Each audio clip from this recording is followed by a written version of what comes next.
one. Alright, in today's video, I'm going to teach you 3 tips and tricks on how to improve at Fortnite. I don't like long intros, so let's hop right into it. The first trick is how to abuse a cone exploit or ramp exploit to get into your opponent's box, that way you can have piece control on them and win the fight. So you need to make sure that they're layered up and they don't have anything in their box, obviously, and that there isn't a wall below or it won't work. Now you want to put the edge of your crosshair near the bottom. Is when I place it. Now you see how he's right there? He's gonna drop down and look at that RDP piece. So the best way to practice that, so that way you can have a clip for your next Taj, is to go into creative and just do this. If you're having a little bit of trouble, then you can do this. That'll help a lot more. But if you want to get a little fancy, you can slide it under and then end it like that. But yeah, then another tip is that whenever you're fighting someone, look up and you can place cones like this, so you can cone them. So like if you're gonna jump out and place a ramp, you know, you can just kind of like that. Look around. Right hand will bake it though. And yeah, that was going to trick number 2. Alright, the next tip and trick that you need to know in order to improve at Fortnite is you need to learn the peaks and how the opponent sees your peak versus how you see it. So here we have a box. Most people do it right hand, you know. Most people do it right hand, and that would, you know, be average, right? Place the floor, just right hand. But some people would probably do this. Some people would probably do this because they know they would expect it. Some would do this. There's all types of edits, alright? What I'm saying is, don't be bland, like don't be consistent, because then you're finding the same place over and over. Right hand, window. That's it. So if I was you, I would go into creative, I would build a floor, wall, cone, and I would make the edits you want to select as peaks, and I would go to the cone and see how the opponent views them when crouched in the cone and standing, to help with your position. So when you're fighting someone that's better than you, or if you're fighting someone in ranked and they make that edit, you know how to counter it, because every single edit has a counter. I know that every single edit has to have a counter. So when you do this, this will help better understand your knowledge of building, allowing you to get the elimination easier. Now let's hop on to the final and last one, tip number 3. The last final tip and trick, and then there's gonna be a bonus at the end, stay tuned, is how to play defensive boxing. Because I know we've all had this really good game. I'm talking, we killed everyone, got all 3 medals, all the medals, all mythics, you know.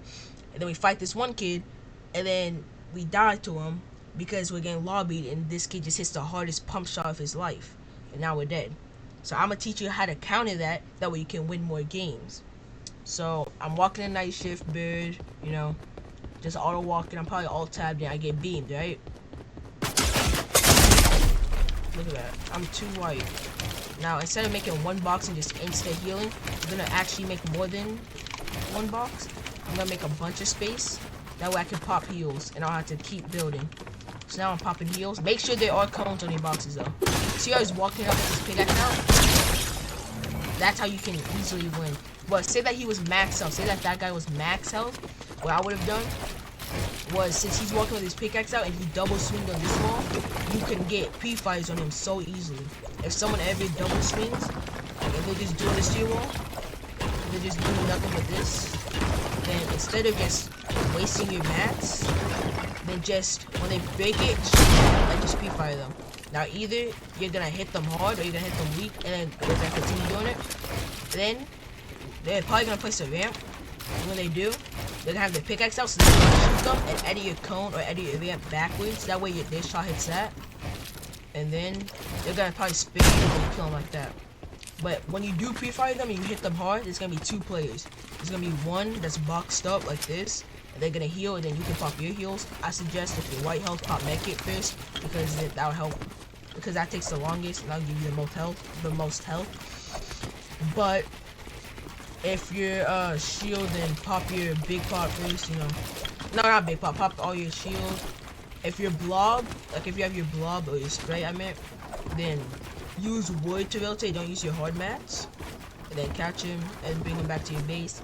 Or there's gonna be the second player called the person who won't stop swinging. He's just gonna, like, after you hit him like 199, you're just gonna keep swinging. And you just keep going to old boxes. Like, he keeps making you a place, and then you just go deep into your old builds. Soon he's gonna get annoyed, and he's just gonna make some dumb moves and edits, and then you're gonna be able to kill him. Or he's gonna die to a third party because he left his back open. Now the bonus tip slash trick is it's really two, so that's actually helpful. But there's one, it's helping with your crosshair placement. See, most people would probably do this, like when they're editing and all that. You see how, like, I move my crosshair a lot, but look, you see how I barely move my crosshair right here? You gotta practice minimizing your crosshair movement and keeping your crosshair head level. If you're trying to sneak on some kid and you're walking on them like this, you're not gonna hit them hard. Like, if you're walking on them, like, keeping it head level, like, trying to remember what head level is, it's around the size of the middle of a wall. So when you're trying to keep it head level, just keep it head level, and that'll help with a lot of shots. But don't keep it head level and spam. The best way to improve crosshair placement is just doing this and doing these. And on the other side. And then this will also help. And yeah, I hope you enjoyed this video. If you did, make sure to like, subscribe, and share this to other friends that need this video. And have a good day, or have a good day or night. God bless you. I will see you in the next video. Peace.